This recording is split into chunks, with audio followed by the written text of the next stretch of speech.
ನಮಸ್ಕಾರ ವೀಕ್ಷಕರೇ, lab doctor ಚಾನೆಲ್ಗೆ ಸ್ವಾಗತ. If you are new to the ಚಾನಲನ್ನು ಪ್ಲೀಸ್ ಲೈಕ್ ಮಾಡಿ, ಶೇರ್ ಮಾಡಿ ಮತ್ತು ಸಬ್ಸ್ಕ್ರೈಬ್ ಮಾಡಿ. ಬಿಕಾಸ್ ಹೀಗೆ ಮಾಡೋದ್ರಿಂದ ಇದು ನಮಗೆ ಒಂದು ಮೋಟಿವೇಶನನ್ನು ಕೊಡುತ್ತೆ, ನಿಮಗೆ ಒಳ್ಳೆಯ ಕಂಟೆಂಟ್ಸ್ ಇರುವಂತಹ ಆ್ಯಂಡ್ ಕರೆಕ್ಟ್ ಆದಂಥ ಇನ್ಫಾರ್ಮೇಷನ್ ಇರುವಂತಹ ಮೆಡಿಕಲ್ ವೀಡಿಯೋಸನ್ನು ತರಲಿಕ್ಕೆ.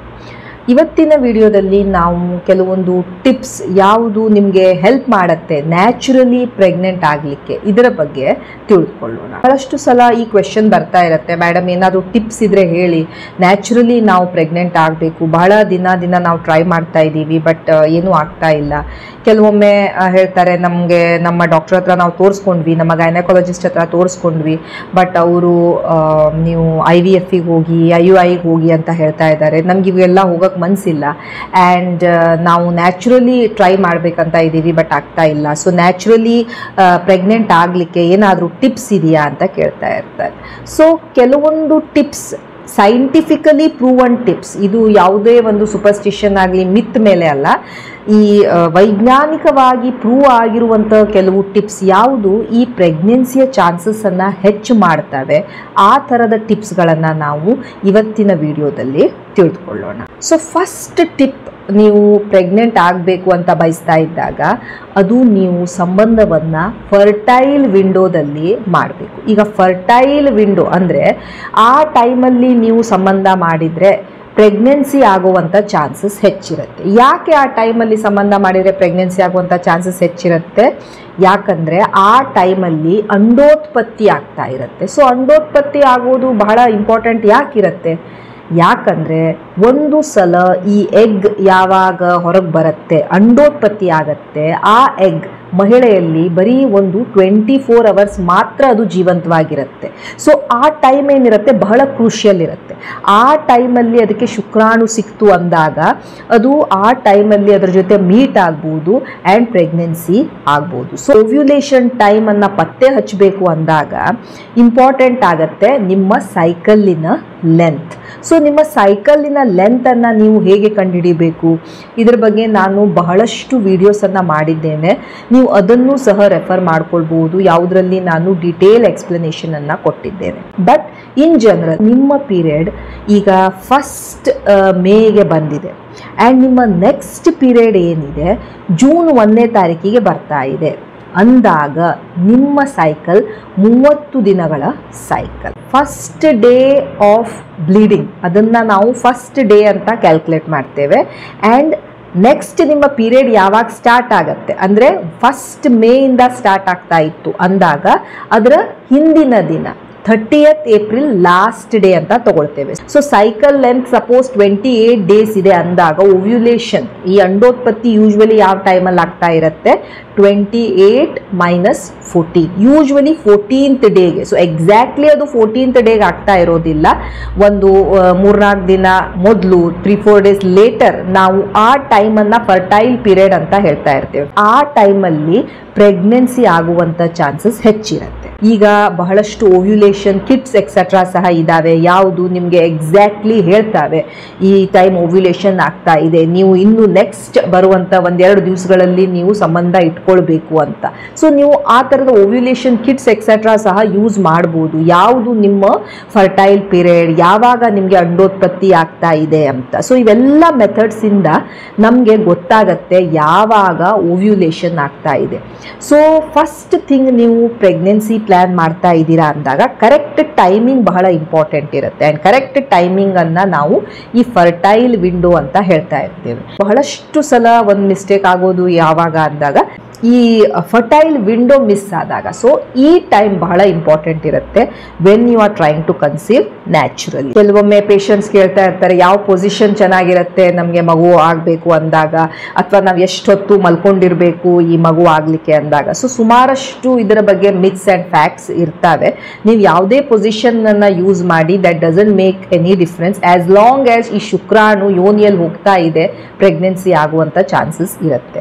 ಸೆಕೆಂಡ್ಲಿ ನಾವು ಈ ಥರದ ಪೇಷಂಟ್ಸ್ ಯಾರಿಗೆ ಈ ಕನ್ಸೀವ್ ಆಗಲಿಕ್ಕೆ ಅವ್ರಿಗೆ ಪ್ರಾಬ್ಲಮ್ ಆಗ್ತಾ ಇದೆ ಅವ್ರಿಗೆ ನಾವೇನು ಹೇಳ್ತೀವಿ, ಯೂಶ್ವಲಿ ರಿಲೇಷನ್ಶಿಪ್ ಆದಮೇಲೆ ಒಂದು 10-15 ಮಿನಿಟ್ಸ್ ಮಲ್ಕೊಂಡಿರಿ, ಅದೇ ಪೊಸಿಷನಲ್ಲಿ ಲೈ ಡೌನ್ ಮಾಡಿ, ಸೊ ದ್ಯಾಟ್ ನಿಮಗೆ ಸ್ವಲ್ಪ ಈ ಚಾನ್ಸಸ್ ಹೆಚ್ಚಾಗಲಿ ಅಂತ. ನೆಕ್ಸ್ಟ್ ಇಂಪಾರ್ಟೆಂಟ್ ಥಿಂಗ್, ನೀವು ಪ್ರೆಗ್ನೆಂಟ್ ಆಗಲಿಕ್ಕೆ ಟ್ರೈ ಮಾಡಬೇಕಾದಾಗ ಬರುವಂಥದ್ದು ನಿಮ್ಮ ಡಯಟ್. ಬಹಳಷ್ಟು ಸಲ ಪೇಷಂಟ್ಸ್ ಕೇಳ್ತಿರ್ತಾರೆ, ನಾವು ಏನು ತಿನ್ನಬೇಕು, ನಾವು ನ್ಯಾಚುರಲಿ ಪ್ರೆಗ್ನೆಂಟ್ ಆಗಬೇಕು ಅಂತ ಟ್ರೈ ಮಾಡ್ತಾ ಇದ್ದೀವಿ. ನೀವು ಒಂದು ಸಮತೋಲಿತ ಆಹಾರವನ್ನು ತಿನ್ನಬೇಕು. ಯಾವುದೇ ಒಂದು ಸೂಪರ್ ಫುಡ್ ಆಗಲಿ, ಒಂದು ಸೂಪರ್ ನಟ್ ಆಗಲಿ ಆ ಥರ ಇರೋದಿಲ್ಲ. ಯಾವುದು ನಿಮ್ಮ ಪ್ರೆಗ್ನೆನ್ಸಿ ಚಾನ್ಸಸ್ಸನ್ನು ಬಹಳ ಹೆಚ್ಚು ಮಾಡ್ತಾ ಇರುತ್ತೆ. ನೀವು ಆದಷ್ಟು ಬ್ಯಾಲೆನ್ಸ್ಡ್ ಡಯಟ್, ಅದರಲ್ಲಿ ಈ ಕಾರ್ಬೋಹೈಡ್ರೇಟ್ಸ್ ಇರ್ಬೋದು, ಪ್ರೋಟೀನ್ಸ್ ಇರ್ಬೋದು, ಒಳ್ಳೆಯ ಫ್ಯಾಟ್ಸ್ ಇರುವಂಥ ಡಯಟ್ಸನ್ನು ನೀವು ತಿನ್ನಬೇಕು. ಜಾಸ್ತಿ ನೀವು ಈ ಫ್ರೂಟ್ಸ್ ಆಗಲಿ ವೆಜಿಟೇಬಲ್ಸ್ ಆಗಲಿ ನಿಮ್ಮ ಡಯಟಲ್ಲಿ ಇನ್ಕ್ಲೂಡ್ ಮಾಡಿ. ಇವುದೆಲ್ಲರಲ್ಲೂ ಆ್ಯಂಟಿ ಆಕ್ಸಿಡೆಂಟ್ಸ್ ಇರುತ್ತೆ. ನಿಮ್ಮ ಬಾಡಿಯಲ್ಲಿ ಉರಿಯೂತವನ್ನು ಇವು ಕಡಿಮೆ ಮಾಡ್ತಾ ಇರ್ತವೆ. ಮೂರನೇ ಇಂಪಾರ್ಟೆಂಟ್ ಟಿಪ್ ಬರುತ್ತೆ ಎಕ್ಸಸೈಸ್. ಯಾವುದೇ ಒಂದು ಫಾರ್ಮ್ ಆಫ್ ಎಕ್ಸಸೈಸನ್ನು ನೀವು ಮಾಡ್ತಾ ಇರಬೇಕು. ವ್ಯಾಯಾಮದಿಂದ ಬಹಳಷ್ಟು ಹೆಲ್ತ್ ಬೆನಿಫಿಟ್ಸ್ ಇರ್ತವೆ.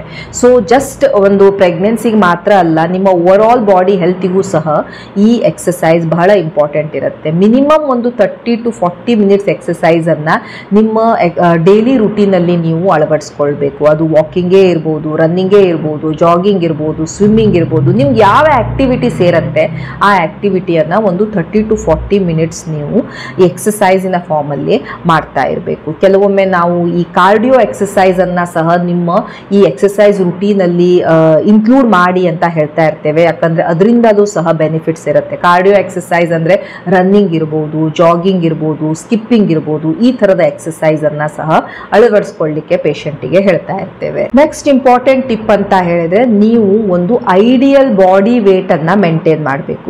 ಈಗ ಏನಾಗುತ್ತೆ, ಕೆಲವೊಂದ್ಸಲ ಪೇಷಂಟ್ಸು ಪ್ರೆಗ್ನೆನ್ಸಿ ಆಗಬೇಕು ಅಂದಾಗ ಸ್ವಲ್ಪ ಜನ ಏನು ಮಾಡ್ತಾರೆ, ಅವರು ಓವರ್ ವೇಟ್ ಇದ್ದರೆ ಬಹಳ ಡೈಟಿಂಗನ್ನು ಮಾಡ್ತಾರೆ. ಎಕ್ಸೆಸಿವ್ ಡೈಟಿಂಗನ್ನು ಮಾಡಿಬಿಟ್ಟು ಸುಮಾರು ವೇಟ್ ಲಾಸ್ ಮಾಡ್ಕೊಳ್ತಾರೆ. ಇಷ್ಟು ವೇಟ್ ಲಾಸ್ ಆಗುತ್ತೆ, ಅವ್ರಿಗೆ ಪೀರಿಯಡ್ ಬರೋದೇ ಕೆಲವೊಮ್ಮೆ ನಿಂತು ಹೋಗೋ ಚಾನ್ಸಸ್ ಸಹ ಇರ್ತವೆ. ಸೊ ಆವಾಗಲೂ ಸಹ ಈ ಅಂಡೋತ್ಪತ್ತಿ ಆಗೋದ್ರಲ್ಲಿ ಕೆಲವೊಮ್ಮೆ ಪ್ರಾಬ್ಲಮ್ ಆಗ್ತಾ ಇರ್ಬೋದು. ಆ್ಯಂಡ್ ಅವರಿಗೆ ಪೀರಿಯಡೇ ಬರ್ತಾ ಇರಲಿಕ್ಕಿಲ್ಲ ಆ್ಯಂಡ್ ಪ್ರೆಗ್ನೆನ್ಸಿ ಸಹ ಆಗ್ತಾ ಇರಲಿಕ್ಕಿಲ್ಲ.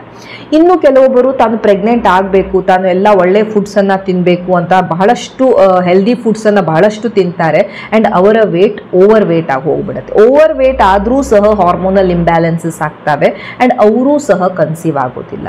ಸೊ ನೀವು ಪ್ರೆಗ್ನೆಂಟ್ ಆಗಬೇಕು ಅಂದರೆ ನೀವೊಂದು ನಿಮ್ಮ ಹೈಟಿಗೆ ತಕ್ಕಂತಹ ವೇಟ್ ಇದ್ದರೆ ನಿಮಗೆ ಸಾಕಾಗತ್ತೆ. ಐಡಿಯಲ್ ಬಾಡಿ ವೇಟ್ ಇರಬೇಕು. ನಿಮ್ಮ BMI ನಾರ್ಮಲ್ ರೇಂಜಲ್ಲಿ ಇದ್ದರೆ ಆಯಿತು. ಬಹಳ ಓವರ್ ವೇಟ್ ಆಗೋದು, ಬಹಳ ಅಂಡರ್ ವೇಟ್ ಆಗೋದು, ಎರಡರಲ್ಲೂ ಸಹ ಪ್ರೆಗ್ನೆನ್ಸಿಯ ಚಾನ್ಸಸ್ ಕಡಿಮೆ ಇರುತ್ತೆ. ಸೊ ಐಡಿಯಲ್ ಒಂದು ವೇಟ್ ಮೇಂಟೈನ್ ಮಾಡಬೇಕಾಗಿತ್ತು ಅಂದಾಗ ನೀವು ಮಾಡಬೇಕಾಗಿದ್ದು regular exercise and food control, portion ಕಂಟ್ರೋಲನ್ನು ಮಾಡಬೇಕಾಗತ್ತೆ. ಇನ್ನೊಂದು ಇಂಪಾರ್ಟೆಂಟ್ ಟಿಪ್, ನೀವು ಪ್ರೆಗ್ನೆಂಟ್ ಆಗಲಿಕ್ಕೆ ಟ್ರೈ ಮಾಡ್ತಾ ಇದ್ದೀರಾ ಅಂದಾಗ ಬರೋದು ಸ್ಟ್ರೆಸ್. ಈಗ ಏನಾಗುತ್ತೆ, ನೀವು ಟ್ರೈ ಮಾಡ್ತಾ ಇದ್ದೀರಾ, ಮಕ್ಕಳಾಗ್ತಾ ಇಲ್ಲ. ಸೊ ಹಸ್ಬೆಂಡ್ ಆ್ಯಂಡ್ ವೈಫಲ್ಲಿ ಸ್ಟ್ರೆಸ್ ಸ್ಟಾರ್ಟ್ ಆಗುತ್ತೆ. ಯಾಕೆ, ಏನಾಗಿದೆ, ಯಾಕೆ ಮಕ್ಕಳಾಗ್ತಾ ಇಲ್ಲ ಅಂತ ಅವ್ರಿಗೆ ಸ್ಟ್ರೆಸ್ ಸ್ಟಾರ್ಟ್ ಆಗುತ್ತೆ.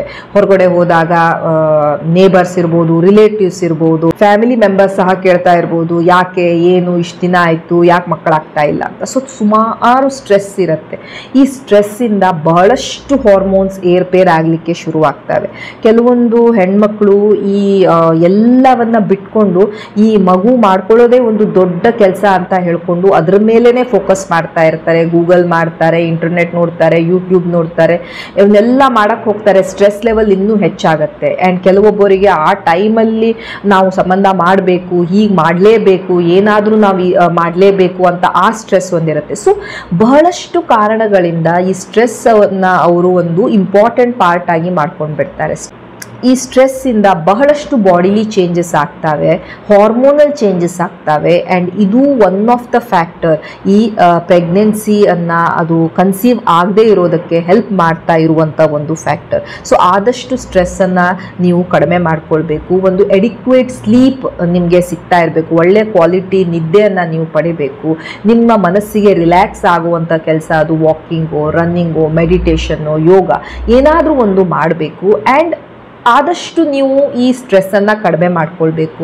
ಕೆಲಸ ಬಿಟ್ಕೊಂಡು ಬೇರೆ ಎಲ್ಲವನ್ನ ಬಿಟ್ಕೊಂಡು ಜಸ್ಟ್ ಇದ್ರ ಮೇಲೇ ಫೋಕಸ್ ಮಾಡ್ಕೊಳ್ತಾ ಇರಬಾರ್ದು. ಹೀಗೆ ಮಾಡೋದ್ರಿಂದ ಅದು ಏನು ಫ್ರೂಟ್ಫುಲ್ ಆಗ್ತಾ ಇರೋದಿಲ್ಲ. ಸ್ಮೋಕಿಂಗ್, ಅದು ಯಾರೇ ಇರ್ಬೋದು, ಗಂಡಸಾಗಿರ್ಬೋದು ಹೆಂಗಸಾಗಿರ್ಬೋದು, ಸ್ಮೋಕಿಂಗ್ ಮಾಡ್ತಾ ಇದ್ದಾಗ ಸ್ಮೋಕಿಂಗ್ ಅನ್ನ ನಿಲ್ಲಿಸ್ಬೇಕಾಗತ್ತೆ.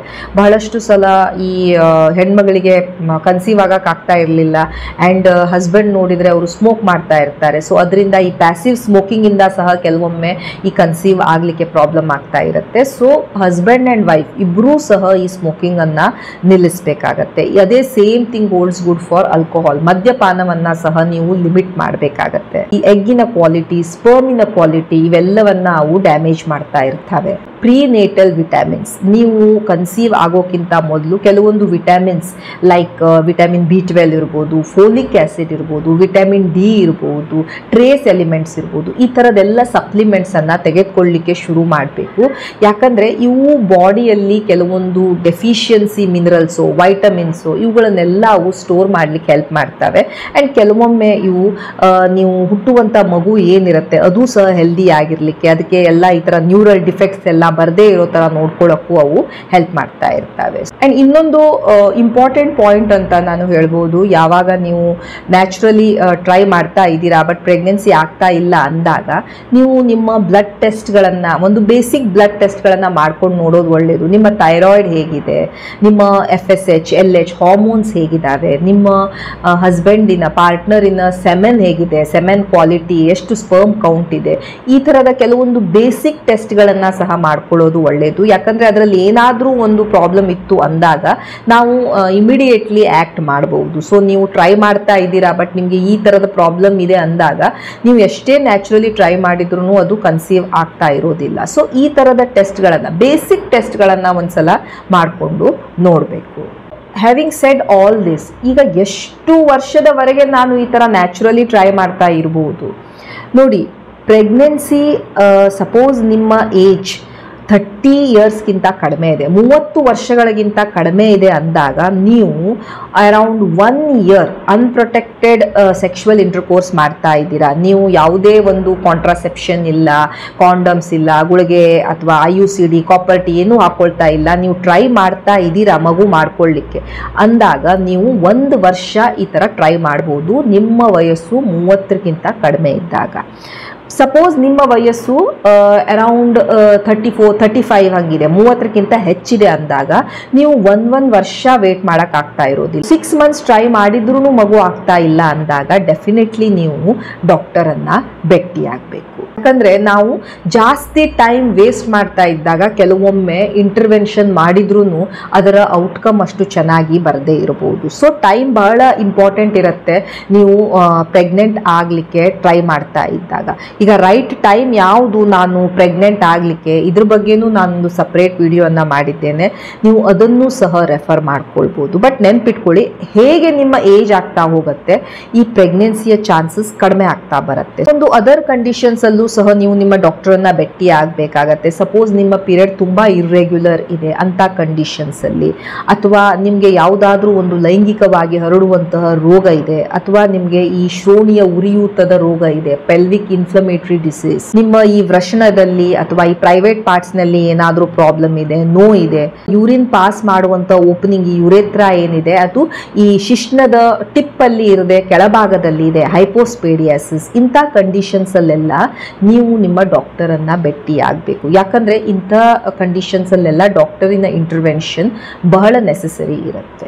ಸೊ ನ್ಯಾಚುರಲಿ ಟ್ರೈ ಮಾಡೋದ್ರಲ್ಲಿ ಏನೂ ತಪ್ಪಿಲ್ಲ, ಬಟ್ ನಿಮ್ಗೆ ಗೊತ್ತಿರಬೇಕು ಎಲ್ಲಿಯವರೆಗೆ ನಾನು ನ್ಯಾಚುರಲಿ ಟ್ರೈ ಮಾಡಬಹುದು. ಆ್ಯಂಡ್ ಈವನ್ ನ್ಯಾಚುರಲಿ ಟ್ರೈ ಮಾಡ್ತಾ ಇದ್ರೂ ಕೆಲವೊಂದು ಕಂಡೀಷನ್ಸ್ ಅಲ್ಲಿ ಡಾಕ್ಟರಿನ ಸಲಹೆಯನ್ನ ಪಡೆಯಬೇಕಾಗತ್ತೆ ನಾನು ಹೇಳಿದಂಥ ಕಂಡೀಷನ್ಸ್ ಅಲ್ಲಿ. So you can follow these steps and ಇವು ಡೆಫಿನೆಟ್ಲಿ ನಿಮಗೆ ಹೆಲ್ಪ್ ಮಾಡ್ತವೆ ನಿಮ್ಮ ನ್ಯಾಚುರಲಿ ಕನ್ಸೀವ್ ಆಗಲಿಕ್ಕೆ. And if not, doctors are always there to help you out. Thank you so much for watching the video. Please like, share and subscribe the channel. Thank you.